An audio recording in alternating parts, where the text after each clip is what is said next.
Now then, with the way that this battle goes, with all of the trees present on the field, there will be a lot of units hidden at, well, kind of at the start here, where the army compositions would normally go, but I'll do what I can to go through the army compositions first of all.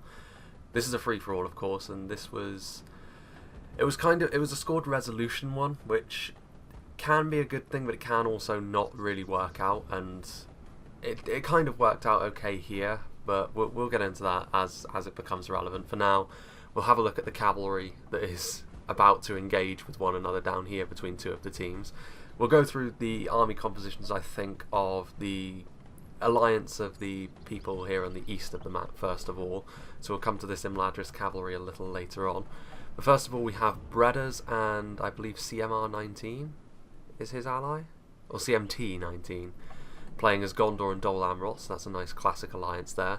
So with Dol Amroth, of course, you get a lot of nice cavalry, so you've got some Dort and Ernil Lancers, backing up some heavier Knights of the Silver Swan, and some standard Swan Knights over here. So they are chasing down, well, and also the arrows are flying in here, so things are going to... It's a little bit of a map where I'm going to have to make some large cuts. Like, there's not very much action for quite a while here. This is really the only bit.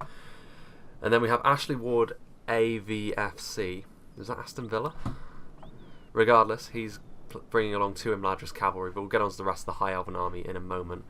For now, we shall have a look at the rest of Bredders' army, and he's got some Tirith Air marksmen, of course, over here. Decent armoured archer, but they don't really stand much of a chance against the accuracy of the elves if the High Elves decide to go aggressive with this. And also he's got some Edelond halberdiers, which are, of course, in my opinion, the best halberdier in the game at the moment. Excuse me, my voice is going already, that's a good start. But yeah, this halberdier is going to be very good at holding the line should the elves decide to be very aggressive, and then backing them up on the flank over here. We have some Tirith Air wardens who are multiple hit point spearmen. Of course, spears won't do a ton of damage, but they will at least hold provided they're backed up properly. Nimrodel Rangers, which I believe are armor-piercing missiles at the moment. If that's the case, they definitely shouldn't be going for light cav like Imladris cavalry. They should be saving their ammunition for later. We've also got some very elite Talon Knights back here, of course, going to be very, very good at holding. Not very many units can kill off Talon Knights very quickly. And then, of course, we have the dismounted Swan Knights, which are a little bit underwhelming in the current patch, to be honest with you. Of all the hit point infantry, this is probably the one that I would say is most disappointing. And then back here we have another unit of dismounted Swan Knights and another unit of Talon Knights. So he's gone pretty heavy with his elites, which of course as Dol Amroth is unsurprising. And then over here we have some Belfast Marines, of course, some Javies. They could be very, very useful indeed. And then he's got some Dol Amroth men-at-arms just covering the front, because of course you can see on the map that myself and my ally spawn so far away from where everyone else put their armies, which could be a good thing in the long run. In a free-for-all, you want to conserve your strength for the late on in the game. And then over here we have Bredders' final unit, which is his Haven Guard, which I believe is where his general is. Yep, there's Imrahil. So now we shall move on to his ally, who is playing as Gondor, of course, CMT-19. He's got some Gondor Citadel archers. These guys are very similar to the standard Gondorian archers, only better in every way, of course. Heavily armoured, but of course, again, I don't think armoured archers are really worth it in this patch at all, because their armour doesn't tend to protect them against archers of genuine quality like the elves, so it doesn't really make much of a difference. But as a skirmish force, they are still quite accurate and quite effective.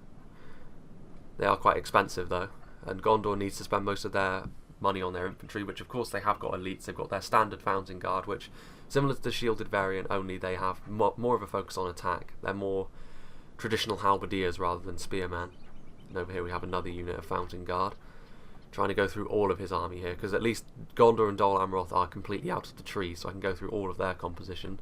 We also have some Lasarnak nobles over here. Again, surprisingly good against cavalry, provided they don't get charged, but of course, again, they lack a bit of staying power in melee compared to some other elite shock units, because they don't have HP. More Lasarnak nobles, and speaking of which, we have the ultimate in defensive shock infantry, pretty much, the Sons of Argonath. Again, they have very high defense scores, very tough to take down. Maybe not quite as deadly as some other shock infantry. Again, they lack a little something next to the Haven Guard, for example, but they are still very, very strong indeed. And then back here we have one of the quintessential Gondorian units in the Wardens of the White Tower. Just trying to go through all of their forces. They are quite spread out. We have a ballista, so he's got a ballista, hoping, I think, to counteract any enemy catapults that are going to form in, because as we can see, they're already starting to form up a rather defensive position in this free-for-all, which is understandable. And we also have some shielded Fountain Guard over here, just like the regular Fountain Guard. I prefer the shielded variant overall because they last a lot longer in melee. Then over here we have some veterans of Osgiliath with the upgraded armour. I do like the veterans with upgraded armour, they do look very cool. And essentially their function is to be a decent archer unit, but also a very good heavy infantry unit when they run out of ammunition. There aren't very many men in the unit compared to a standard infantry unit though, so do be careful. And then over here we have, where he managed to save a little bit of money, we have some Gondor militia. And then his cavalry force over here, he's got the general's bodyguard, which is, I believe, houses his general. Yes, there is the Gondorian general. I believe that's... Is it Isildur? I don't know. And then also we have some Gondor Knights. So these two units are the only two Gondorian cav with HP, and you can only have one of each before the cost increases. Gondor are not a cavalry focused faction, and they don't really go toe to toe with enemy cavalry well, and considering Khand is right on their flank, that might be a bit of an issue for them. But now we'll move on to the alliance of Ashley Ward, who's playing as the High Elves, and his ally. Of course, most of these units are going to be hidden in the trees. The High Elven player is very close to these trees. He's got some Noritano warriors. Again, these guys have very long range and are very accurate, as is the case with most Elven archer units, but they're not quite as good, obviously, as the higher tier units because they do lack a little something in the skirmish fight. So maybe the Dol Amroth position is a little more secure with them, well, with the fact that they seem to have more they seem to be spending more on their infantry, at least I would assume. We have some Mithlon nobles, and then we have a couple of units actually of Imladris Storm Raiders. The Storm Raiders, again, in the next patch, I keep saying about this, but hopefully the next patch will come one day. The Imladris Storm Raiders are intended to be an anti-cavalry shock unit, so in sustained melee they should butcher cav. At the moment that isn't really the case. At the moment they're just kind of slightly more expensive version of the Eldarenway Swordsman, only I think better looking. But, you know, hopefully they'll gain their purpose in the next patch. Then we also have some Sword Quindi, of course. The High Elves often bring them just to pad their army out. They do have a catapult, so Gondor's sort of addition of that ballista may well prove to be pretty key. The High Elven General is actually in a unit of Eldarenway Swordsmen, which is kind of an interesting pick. You can see him back there. You know, the Eldarenway Swordsmen are good, but they're not exactly General's Bodyguard tier. And we've got some hidden units over here. I believe that's the Noldor Elders as well, based on how thin the stakes are. Then we also have some more Noritano. So the rest of the High Elves are hidden under the trees. They do have more cavalry, I believe, and they do also have a bulk of more elite infantry. I know they've got more Eldarenway Swordsmen. I know they've got some Sindar Blade Masters. Meanwhile, if we look back over here to where his ally is, we have RTJ playing as the Free Peoples of Eriador. Again, the Free Peoples of Eriador can add quite a lot to the High Elven skirmish force, I think. And they have the Dunedain Rangers, which is probably their best tool for doing this, at least in terms of an archer you can bulk up. They're not very well armoured, but they are accurate, and they do have very long range, which tends to be the most important thing. We also have the officers of the Dunedain Rangers sort of lagging behind there. We also have the more heavily armoured archer, of course, the standard fare for most of the human kingdoms. We have the Forestshell Heavy Archers. Again, they'll just add to the High Elven skirmish power, which is already pretty considerable, and their officers are also lagging behind, which is kind of strange. And then we have the Eriador Cavalry, the Cardolan Knights. They do not have hit points, but they do have quite a nice charge, and I believe they do have a bonus versus cavalry and melee. Of course, that doesn't really matter. Hit points are king in the game at the moment, so if you send the Cardolan Knights up against the Cav that has hit points, they will lose. But nonetheless, they are pretty good, and hopefully in the next patch, the Cav situation will be sorted out a little bit more to where Cav has different roles. And then I believe he's just got 2 units of Cardolan Knights, actually. So that will continue over there. He has also got some Forestshell Gatekeepers, of course. This is going to make my job in particular pretty hard, because I'm playing as a Cav-heavy faction myself. And the Battle-Ready Dunedain are not armour-piercing, but they will do very, very well against lightly armoured infantry, and there's a smattering of lightly armoured infantry across the field, so the Battle-Ready Dunedain certainly can find themselves very useful in places. We also have Forestshell Heavy Swords as a more sort of holding-the-line heavy infantry unit, and they do very well at that, actually. And also the Forestshell Heavy Spearmen, which are a similar sort of thing, only with more mass, and of course that bonus versus Cav. And then we have the Greenway Guards. Greenway Guards, I think, are pretty damn good, mainly because, of course, they are one of those spear units, the lower tier spears that have armour piercing. So if you add them to a sort of solid front line, and the enemy that is attacking you has heavy armour, the Greenway Guards can actually cause quite a bit of damage, but of course on their own they are still lower tier spears, so they will still lose. Then we have more Greenway Guards and Gatekeepers, more Greenway Guards, more Forestshell Heavy Spearmen, and that's pretty much it, I believe, other than over here we have more Battle-Ready Dunedain. And then up here we have the 2, well, the Blackwolds are not really very resilient in terms of what they can do. But provided you can get them into a fight without them taking skirmish fire, they do a tremendous amount of damage. And then of course over here you can see the general is in a unit of Forest Shell Captains, which is of course very similar to Sons of Argonath and Haven Guard, which are also present on the field. And now finally, I know that I'm taking my time with this, but it isn't the longest battle anyway, and I won't be able to go through Khan's composition because he's completely hidden in the trees. We will have my army, which is of course Rohan. I've got 4 units of Helmingas, which in terms of a skirmish force, if you want to bring one as Rohan, an archer force, you need to bring the Helmingas because the Yawling archers are so terrible. And the Helmingas are also armor piercing in melee, so they do have a purpose. Rohan's skirmish is not great at range. The Helmingas' missile damage is not huge, but they will still do a job, and then in melee they do have their uses as well. Over here you can see me and my ally. We're going to have to march all the way down the hill to try and meet up with everyone. We also have, I also have 4 units of Yawling Axemen, of course. They are armor piercing, but they are still lower tier infantry. This is to be expected though, considering Rohan. You don't have very many options when it comes to infantry before the cost increases. I've also got 4 units of Riddermark Axemen, which in terms of attack are not bad, but they do need to be covered, and Rohan don't have a lot of units that are capable of covering them.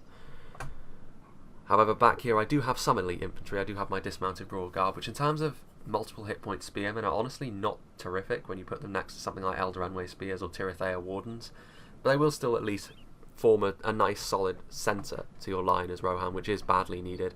And then my personal favourite Rohan infantry, the Marshals of the Red, the one unit that I would say is worth it in every situation, which is very good. And am I missing anything else? I don't believe I am. So let's get on to the centrepiece of my army, which is of course my cavalry. I've got 2 units of Rohan Nobles, which are very, very heavy cavalry. You know, one of the things to note with them is they aren't very fast, but they can pull through enemy units very, very easily. On the other hand, we have, well, my general's unit is the Kalanardon Knights, which of course when you're talking Rohan, you should always be bringing these guys because they are so strong. They are unbelievably hard to kill. And of course, in the middle of a cavalry force like this, it's going to be very difficult for our opponent to break us down. And then over here, just to offset my slower cavalry, I have my Royal Guard, which are considerably faster. They won't last as long in a sustained fight or up against any sort of pressure, but they are much, much faster, so that I will at least be able to get in and around the lines, hopefully while my other cavalry holds them in place. And then finally, we'll get on to my ally's army, who is Mod Slayer 2. He's playing as Lothlorien, and he's got some Galathrim mounted company, so he's got some fast cavalry of his own, which will be very useful. We've probably got the significant cav advantage in this fight, because while Khand is playing, they are on their own. And we obviously have some Woodland Warriors over here, slightly cheaper shock infantry. Again, very similar to most shock infantry, you really need to get them to avoid missiles, otherwise they will fall like flies, particularly with Lothlorien's lower armour. Sylvan Heavy Swordsman, of course, very similar to the Elder Enway Swordsman. Then we've got some Sylvan Heavy Spearmen, no HP on these guys, but still some very nice melee defense. We've also got some Sindar Archers and some Galathrim Veteran Warriors. Of course, the skirmish is going to be, provided we can keep our skirmishers alive as we go down the hill, we're going to be in good shape in the later game, hopefully. We've also got some Sentinels of the Woodland Realms, more Sylvan Heavy Spearmen, some Sylvan Axemen with the upgraded armour, more Galathrim mounted company, more Woodland Warriors. He's gone pretty heavy on the Woodland Warriors, and he's also got some more Sylvan Axemen with upgraded armour. Let's see what we can see, at least, of the Khandish army. It won't be very much, I must say. He's got some Brotherhood of the Lance, which I believe is his general's unit, which is why it's not hidden under the trees. And he's also got some Nurad Windblades, of course. In terms of cav-to-cav fight, Rohan and Khand would basically cancel one another out. The Windblades, of course, are very fast, and in terms of one-to-one are probably the strongest cav-to-cav unit in the game. But Rohan's heavy-duty charge would probably be enough to even that out. And then over here we also have some Haruze heavy infantry hidden in the trees. But for now, let's go back over to here. Oh. On ×6 speed there. So we have the Imladris cavalry doing their best to sort of charge in here to the Tirithea marksmen, which they are actually able to do. So very well done there, but they do need to be very careful of these spikes, and in fact they did hit the spikes a little bit. Again, going for the Dol Amroth archers is tempting, but I wouldn't really recommend it as the High Elves, mainly because you're going to have the skirmish advantage anyway. You may as well bring yourself forward and just force them to come to you rather than the other way around. And as you can see over here, the Imladris cavalry, its main strength is being very fast and very wriggly. In a sustained fight with Knights of the Silver Swan, they really don't stand a chance, especially not with Halberdiers and Haven Guard closing in. But with how quick the Imladris cavalry is, they will be able to at least get away and hopefully come back in the later game. But that's pretty much it in terms of the fight as it happens in this early game. There are these Nurad Windblades which buzz around. Actually, over here there was another charge, but again, that's not really recommended, because even if they managed to punch through, they would have hit the spikes. And they are charging into these elite halberdiers, of course. Are these Imladris cavalry going to stick around? I would definitely recommend they pull back at this point. They've already taken a lot of losses for not a lot of reward. And they are under constant archer fire, and the Imladris cavalry do not have shields. And they are not exactly the most heavy-duty cavalry, so archer fire will actually do quite a lot of damage to them. But yes, they are now going to retreat. Nope, they're going to come back for more. Are they going to charge? They're going to recharge these Swan Knights. It's a pretty nasty charge as well. I managed to get quite a lot of those Swan Knights. Swan Knights, of course, are multiple HP cav. So maybe this is going to be worth it after all, because it does look like Dol Amroth have invested quite heavily into their cavalry, in a similar fashion to I did, but then of course as Rohan you don't really have much of a choice.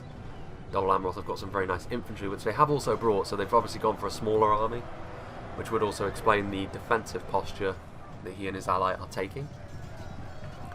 But yeah, these Imladris cavalry, they're trying to pay for themselves. They're doing a relatively good job of it. They're staying together, staying in a compact formation, getting some nice charges off, getting some more kills on those Dor and Ernil Lancers, but now I think they're finally going to find themselves completely overwhelmed by this Dol Amroth cavalry.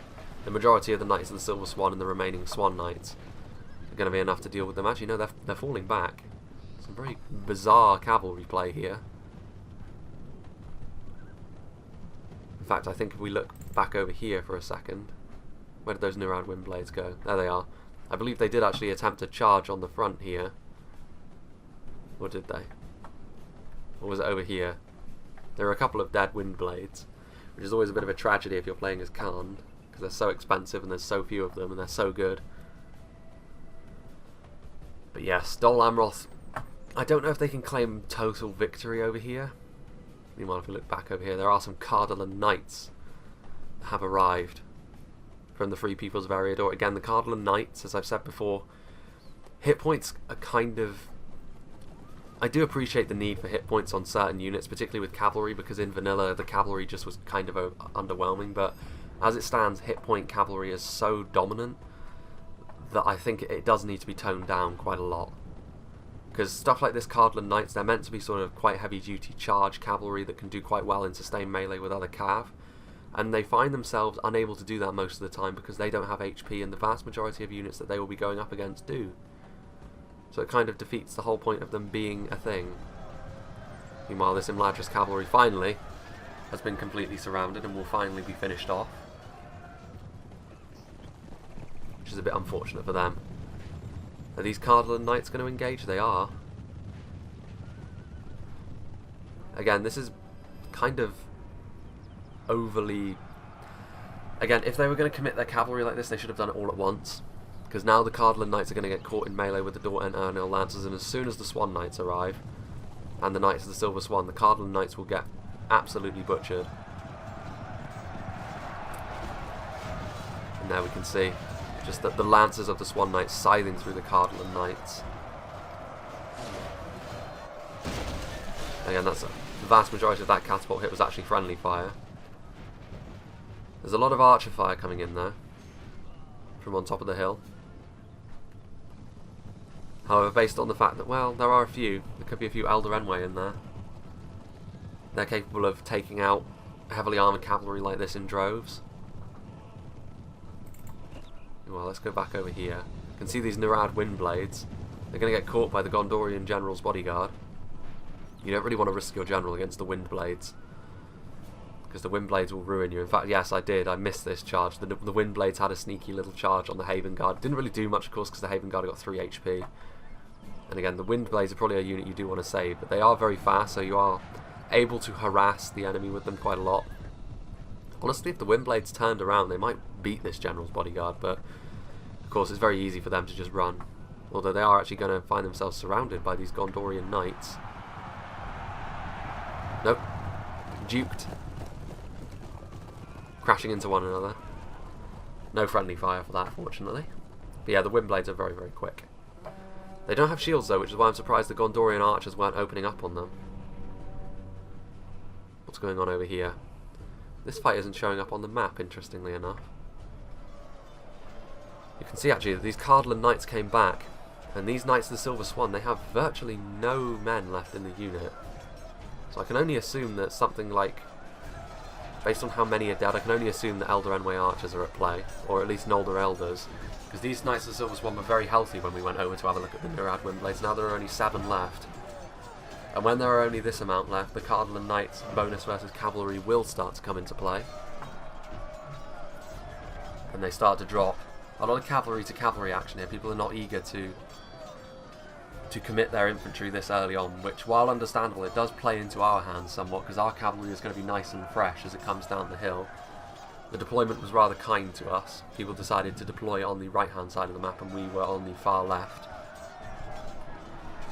Let's get in a little closer. See the knight, very differing styles, sort of glittering knightly armour for the Knights of the Silver Swan, and sort of very basic wild men armour for the Cardinal Knights.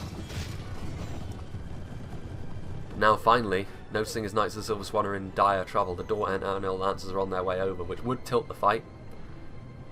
But now there are more Cardinal Knights coming down the hill, and they are going closer to the High Elven Archers, which is never really a good thing.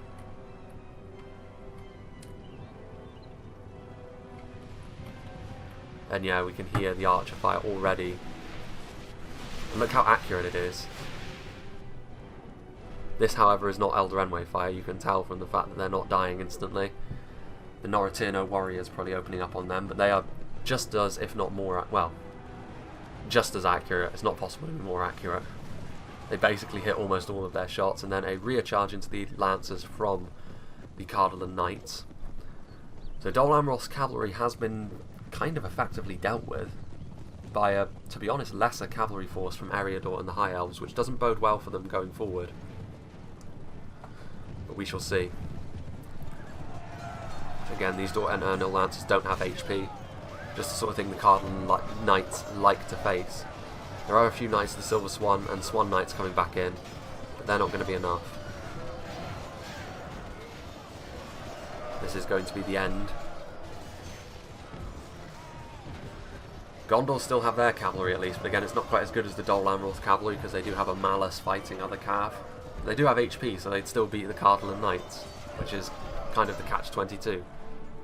A cav which is meant to be kind of good against other cav, against a cav that is meant to be bad against other cav, and the latter wins just because of the hit points. But again, it is kind of needed because Gondor's cav in general is pretty poor. Yep, defeat seems certain. I mean, these Cardinal Knights are going to take quite a few more losses, but just diffusing that Dol Amroth cavalry might well prove to be worth it in the long run. We'll have to wait and see. Getting in a little closer. And yeah, they're trying to run away, but at this point it's too late. I mean, if you're going to try and run away, you should have done it way, way earlier. And the Cardinal Knights might well pursue them. No. You can see actually that the Gondorian cavalry is on the way over here now. Far, far too late, of course.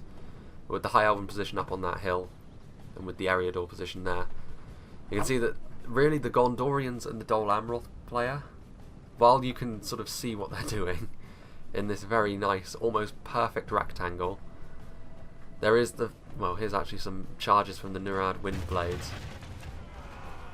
Again, nice charges, but they're taking point-blank shots from the Gondorian Citadel Archers, so Gondorian Smith, this is really ill-advised, especially from what is essentially your best unit. I mean, that is debatable, because the Windblades, there aren't very many men in the unit, so you could argue that something like the Brotherhood of the Lance, with how devastating their charge can be, is better. But anyway, as I was saying, before the Windblades ran afoul of the Gondorian skirmishers, we can see that it is a noob box. Let's not beat around the bush. This isn't even tactical geometry. This is a full-on noob box. But having said that, what are their options, really? I mean, if they went over to try and engage the High Elves, which are now coming down off their hill, to be fair.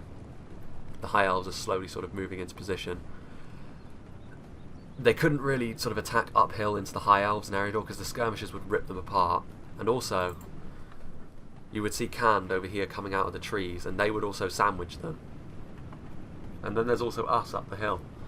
I mean, if they wanted to, they could have, as is a free-for-all, you know, temporary alliances do form. And if they wanted to, they could have sort of nudged us and say, hey, you want to sort of sandwich the High Elves and Eriador between us? Because because he was on his own, I think maybe he had slightly more money as a result of this. But despite this, he is still on his own, so the amount of numbers he's bringing to the field isn't really going to affect too much. Unless he manages to sort of hide until the late game. But Gondorian Smith is coming forward. He's got Nurad Assassins, Nurad Footmen, of course. Sort of standard fare for Khand. He's got some Nerniag Infantry, of course, the best skirmishers they have to offer. And I assume he has more cavalry hidden around. He's got some Brotherhood of the Lance. I assume he's got some Cataphracts. Yes, he has some Nerniag Cataphracts. And some, well, 2 units of Nerniag Cataphracts, in fact. Again, these Cataphracts are sort of very, very heavily armoured. Very heavy as well. Very similar to the Rohan Nobles in many ways. They're very slow, but they will at least manage... They do pull through enemy infantry very quickly, which means you can sort of go up and down a line very easily with them as opposed to charging in and out. But yes, Khand is now sort of coming forward, and it looks like he's going to sort of attack the Dol Amroth Gondor noob box, which is not a bad move, because Khand's real problem with being on their own would be being sort of surrounded and overwhelmed. But that's less likely to happen if he's attacking a box. He will then be the one doing the surrounding. We shall see. You can see where the Gondorian position initially was, and again, seeing something like this on the field, such a clear noob box, is something which isn't likely to win you many friends, and it is likely to get people to gang up on you. Try and make it a little less obvious if you're going to do a noob box. You can see these Gondorian knights are actually going to charge into this catapult, which has been left completely undefended. Most of that charge did hit the catapults themselves, though, and not the crew so much. The Gondor Knights do need to be careful, though, because they are going to attract the attention of several spearmen from the Free Peoples of Eriador, and, of course, the full complement of the High Elven Skirmish Line, which is actually all Noratirno warriors. There are no Eldarenway archers. That's quite extraordinary. Chivalrous, even. Look at the Noratirno warriors, though. They're still very, very accurate. They just don't have the armour piercing, which is how archers should be, to be fair. And then we have this General's Bodyguard charging into this Sword Quindi. Going to do a lot of damage off the charge again. This advance hasn't been the most structured by the High Elves. They've kind of charged down the hill with what they can. They haven't protected their catapult very well. There are the Mithlon Nobles. There are some Cardlan Royal Guard coming in as well. I missed them in the army comps. Again, as I've said before, they are kind of underwhelming. Of all the multiple HP spearmen, these guys are my least favourite. They're also attracting quite a lot of enemy fire from the Dol Amroth archers. Well, let's go over and have a look at what Khand are doing. Khand are setting up their army. You can see that the Nerniag Cataphracts are cycle charging into this one unit of Shielded Fountain Guard. And if any unit can withstand a lot of archer fire with the Khandish Cataphracts, they'll do a very, very good job at that. However, they won't really get too much done against a braced unit of Shielded Fountain Guard. Meanwhile, over here, sending in the Nurad Assassins on their own is a terrible mistake. Because the Nurad Assassins are so good, but you have to protect them. As soon as they get targeted by any form of skirmishers, they're dead. They don't have HP as well, so they're immediately routing because of the rear charge of the Gondorian Knights. And the Gondor Militia barely took any casualties, so it's a real waste of 1,000 florins, that. Again, they're much better off when the enemy don't notice they're coming, and if it's the only thing you're committing, they're going to see them coming. But here we go. The Nurad Footmen should do quite well against heavily armoured factions like Dol Amroth and Gondor. But we shall see. I mean, this is kind of... He's advancing in columns and he's not spreading himself out enough. And again, I mean, we'll see. We'll see how this goes. We can see that Variag warriors have also charged in. I can't remember if these guys are armour piercing. I don't think so, but it doesn't really matter. The Fountain Guard are so superior, they're going to win. These Haruze should really fill in the gaps. Again, he's advanced in columns, and this isn't really what you want to do. You want to envelop, considering that they are intent on staying in their box. That's what you really want to be doing. And if you look up here, I believe we are actually now firing. We are indeed. So finally, we can join in this fight. I didn't actually have to make any cuts in the end. That's nice. You can see that my Helmingas are firing down, and I'm trying to go for the Gatekeepers, because the Gatekeepers are such a danger to my cavalry. And that's how I will win this fight, if I'm going to win it at all. And you can see that my Rohan Nobles are going to just charge headlong into the Gatekeepers. Again, I took a few... They only managed to get one volley off on me, fortunately. You can see the frame rate is starting to stutter a little bit as the arrows start flying and the bodies start falling. You can see that these Rohan Nobles did manage to get a good charge off on the Forest Shell Gatekeepers. Again, my ally was kind of lagging behind me a little bit, which is a shame, because his archers would be able to pinpoint accurately destroy the Forest Shell Gatekeepers. You can see that these Royal Guard I managed to envelop these units of Greenway sentries, which again, this was the other cavalry that they had, but unfortunately the Greenway sentries don't stand a chance in melee against Rohan cavalry, particularly the ones that I've brought. The Calanardon Knights getting a ton of kills on the back of those Greenway sentries immediately. So yeah, I told my ally to go around and hit the gatekeepers with his cavalry, because that's really the most important target for me.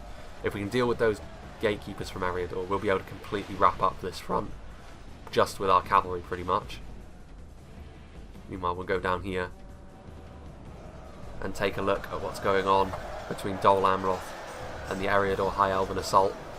Again, this is a rather thin line of halberdiers, which does mean they're going to struggle. This Sword Quindi, Mithlon Nobles, Greenway Guards and Cardinal Rawguard will be able to punch through here if they take too long. You can see that a lot of the High Elves are actually trying to sort of hide in the back, hopefully maybe flanking around. The frame rate is starting to struggle with all of these unit models on the field. Meanwhile, if we look over here, we can see that the Gondorian shield wall is going to hold. I mean, there are actually some Brotherhood of the Sword down here, but they aren't armour piercing. I assume the Brotherhood of the Axe are present somewhere. Yes, they are. They're over there. And again, this is a thick Candish line. And again, I don't think they spread out enough quickly enough. And also, they did sort of attack in, and this was really a story of them losing a lot of their higher tier units. Again, these Nerniag Cataphracts are actually losing to the Gondorian Knights in the general. Well, actually, that is 2 units of cav, so yeah. These Nerniag Cataphracts are all by themselves. There are sort of very depleted units of Candish cavalry now running around. I don't know where the Brotherhood of the Lance went. Oh, there they are. They're trying to sort of charge into the sides, which is commendable, but ultimately they are going to manage to get some charges off onto these archers. But again, the Brotherhood of the Lance don't have shields, so they are a hit point cav, which it is worth going after with your archers. And they're doing, you know, you can see that over here a more clear front line has formed between myself and Eriador. And again, I charge forward my Yawling Axemen. Unfortunately, with things like Blackwold here, my front line won't last too long. I did reinforce it with some dismounted Royal Guard, which I probably put into shield wall, but unfortunately they didn't move to the front of the line, and I was busy microing my cav, so I didn't notice that. My Calanardon Knights are still running rampant. You can see a nice downhill charge into those Forest Shell archers. And you can see that up here, I did manage to single out a unit of Forest Shell Heavy Spearmen with 2 units of Riddermark Axemen. There are some battle-ready Dunedain coming down here. That was a catapult hit onto my man. Unfortunately, it also hit my Royal Guard, so the High Elves and Eriador are going for us. But of course, with my cavalry running around, this front over here will fall to us. It's just a question of how much damage these Forest Shell Captains and the Blackwolds can do, because we will be able to overwhelm. I mean, to be honest, my ally's sort of stationary nature, I mean, he did say that he hadn't played in quite a long time, but you should never be stationary like this. I mean, it's a fairly obvious thing to not just keep your army back while your ally is in combat. His cavalry is being microed quite well, though, as a result, so not all is lost. Let's go and have a look. And as you can see, the middle part of Khan's line here broke. And with stuff like the Wardens of the White Tower, again, this Nerniag infantry that's out of ammunition is going to charge in, but of course they don't stand much of a chance against the elite infantry of Gondor. Wardens of the White Tower, Lasarnak Nobles, Fountain Guard. Again, some of these units are pretty bloodied up from Gondor, but that's mainly because of the Candish cavalry. And unfortunately, his cavalry was sort of, he committed those wind blades piecemeal early on, and it didn't really work out for him in the end. So unfortunately, Gondorian Smith, he's sort of relegated to just trying to do as much damage to this new box as he can. And there goes the Candish general, shot by the Citadel archers. Again, even with all of this armour piercing from the Brotherhood of the Axe and the Nurad Footmen, which traditionally do very well against Gondor, unfortunately he just doesn't have the numbers to back it up. And it probably was the better idea to just sort of sit back, seeing as he was on his own, but it is commendable that he did move forward, because there was a large period in this battle, because of all the lag, it felt like a large period anyway, where nothing really was happening because of the new box and the hill camping. Nonetheless, we can see that Haruze infantry is routing because of the ballista fire. Let's go and have a look at what Dol Amroth is doing to the High Elves. You can see that these Tirithea Wardens are sort of forming up sort of blocks. And actually I have sort of moved down my Helmingast to try and shoot down on the Dol Amroth position, because we were feeling pretty confident about dealing with Eriador and the High Elves at this point, so I wanted to weaken what presumably would be our next target with my Helmingas. I've also got my Riddermark Axemen and a unit of Marshals of the Red, just backing them up over there. If we get into this fight over here, the lag is now starting to secede a little bit, thankfully. We can see that the Forest Shell Captains and the Battle-Ready Dunedain together are pretty much the ideal units to send against Rohan, because while they're not armor-piercing, that just means more base attack, and Rohan don't have a lot of armor. Fortunately, my Marshals of the Red and my Dismounted Royal Guard will at least sort of stabilise this line, and I am bringing over what units I can to sort of reinforce this line. The Forest Shell Captains may well struggle. Again, those Riddermark Axemen are idle, but I didn't notice that yet. Finally, my ally is committing his infantry forwards. You can see that my Rohan Nobles... I've got my Kalanardon Knights, more Rohan Nobles, and more of my Royal Guard. Badly bloodied. They have lost half their men. Here are my Kalanardons. Really, if you're playing as Rohan, despite how ludicrously expensive these guys are in the current build, you really want to bring them, because they are so strong. I mean, they started... I think they've only lost one unit model since the start of the battle, and I've been using them pretty liberally, honestly. You can see all of the death from where the High Elves advanced into Dol Amroth's position. And you can see that basically the High Elves have run out of steam on Dol Amroth. Dol Amroth were able to hold, which is surprising. I think because we attacked Eriador and Eriador weren't able to reinforce them. But that's how a free-for-all crumbles most of the time. You can see I'm sort of advancing out of the trees. I think my Helmingas were out of ammunition at this point, so I decided to attack into the rear and the sides of Dol Amroth, at least while Khand was still kind of... Actually, no, that's Imladra Stormguard. Khand are pretty much gone at this point. So I decided to charge into the side of both the Cardland Royal Guard and the Tirithea Wardens and the rear with some Riddermark Axemen, trying to do as much damage as I possibly can. Trying to go for the armoured targets more, of course, because that's what the Riddermark Axemen are good for. And then to sort of try and prevent any reinforcements coming, so that we can sort of deal with them one by one, I'm going to station my Helmingas right here. They won't win against a lot of that elite infantry, but they will at least hold it back. And I've also got these Marshals of the Red on standby should I need it. Got these Rohan Nobles, the Royal Guard. My cavalry force is still doing pretty well for itself, to be honest. I mean, one unit of Rohan Nobles is pretty battered because that was the one that took the frontal charge to the gatekeepers, but I knew I would have to make a sacrifice somewhere. Let's have a look here. Let's see if we can ride with the Kalanardon.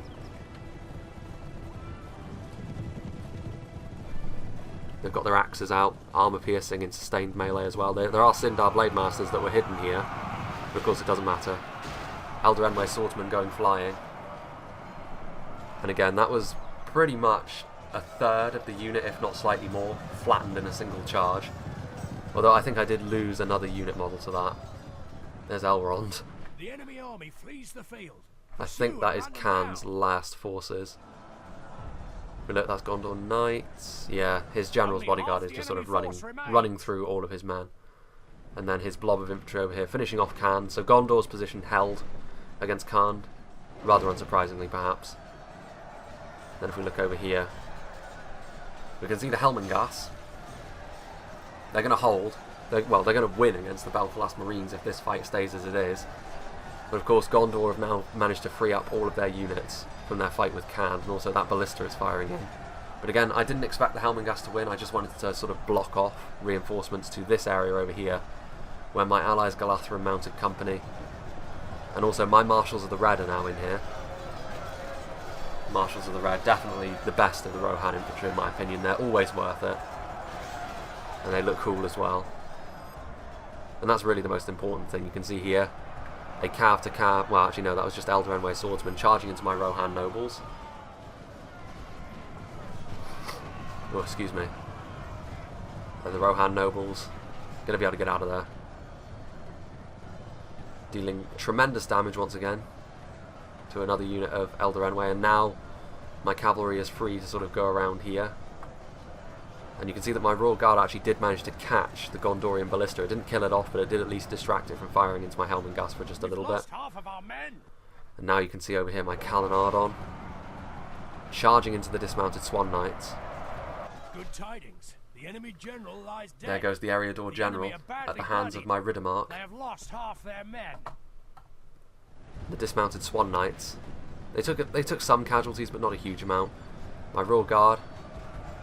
Again, they are actually they might have shields, but they are lighter cav, so I do want to get rid of the archers from targeting them. They, again, they are extremely fast, I'm sure you've seen. They're very much in the same vein as like Nurad Windblades or Serpent Guard, giving Rohan that very fast cavalry. And as you can see, basically I'm just cycle charging the back of Dol Amroth's position, trying to get their elite infantry, cut them down to size a bit. You can see that my allies Galathrim Mounted Company is just sort of helping our infantry deal with this force over here. And you can see that these Tirithea Wardens, they're trying to put up a fight, but ultimately they do find themselves completely surrounded and outnumbered. Oh, just as I move, there goes Elrond, our man. The Haven Guard killed Elrond.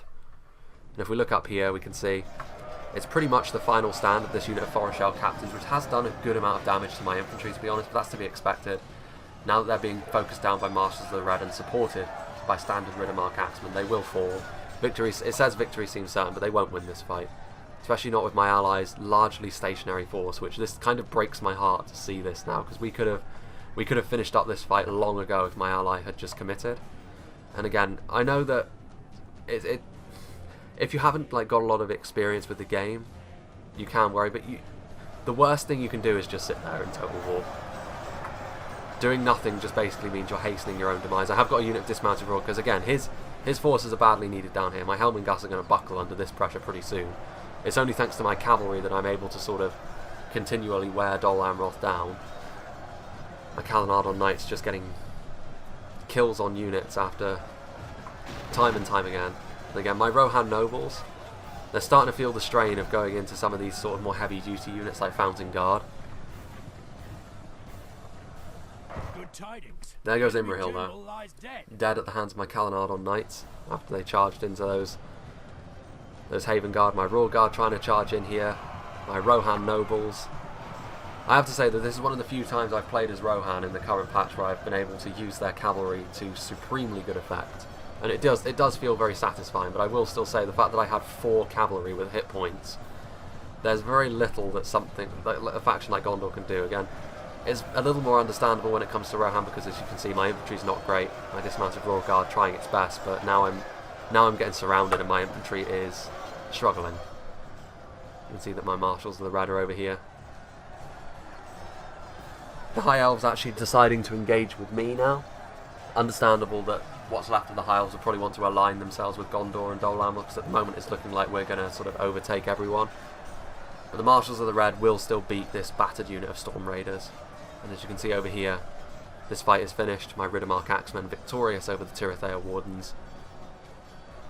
And I believe, if we look up here, oh, gone a little bit too far. Where are we?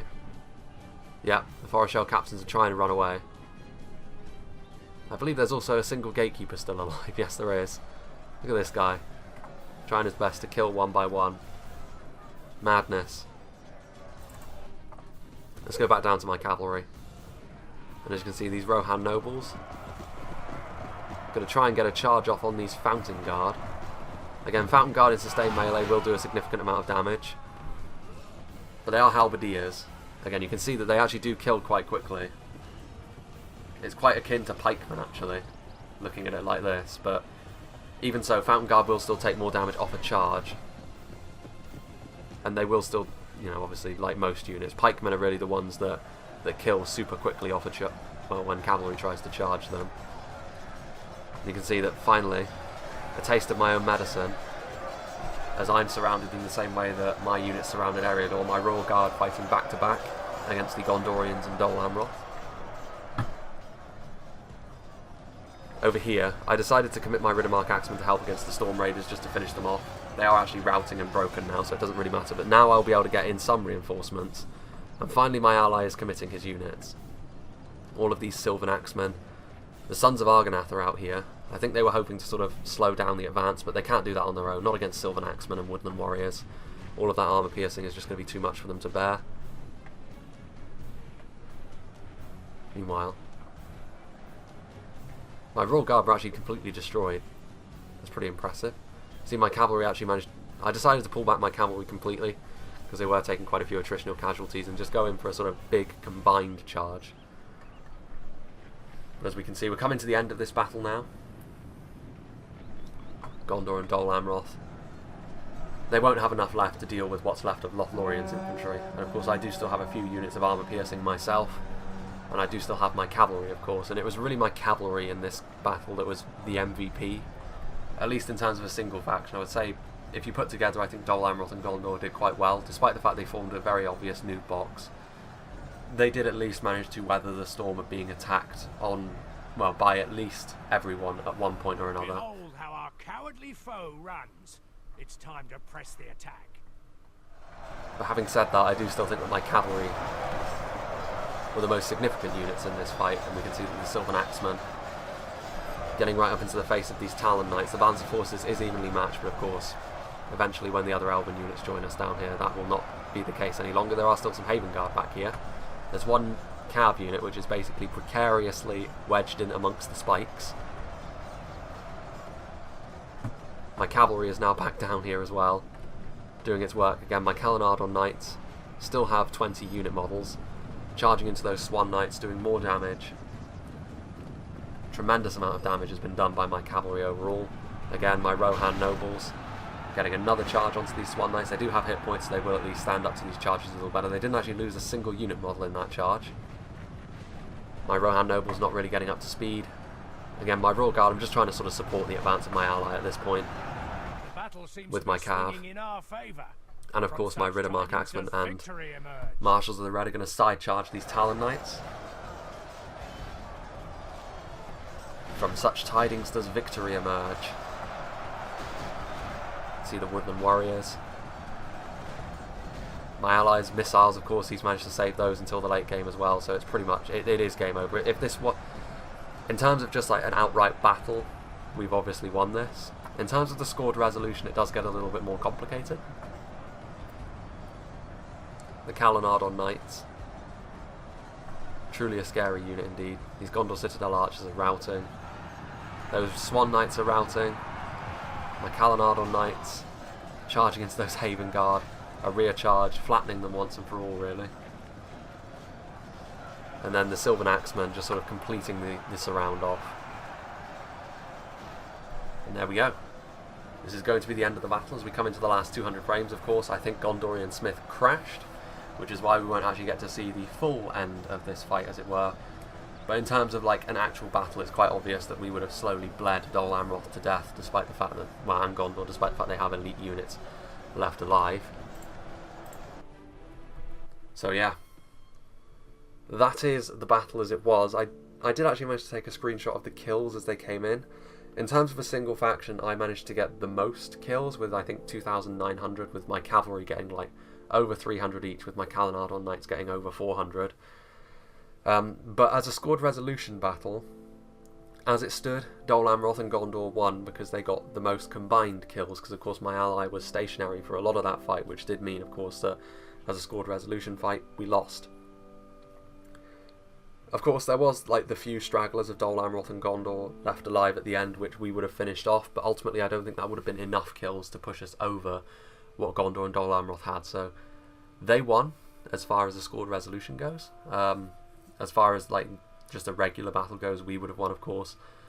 And really, this battle showcases how strong cavalry with hit points can really be. I mean, there was really very little they could have done. I mean, if Eriador hadn't committed down the hill, I mean, if we had to go up against the Eriador and High Elves head on, they could have dealt with my cavalry a little better with their archers and, of course, their gatekeepers. But even so, you know, my cavalry absolutely ripped through Eriador, then the High Elves, and then pretty much Dol Amroth and Gondor.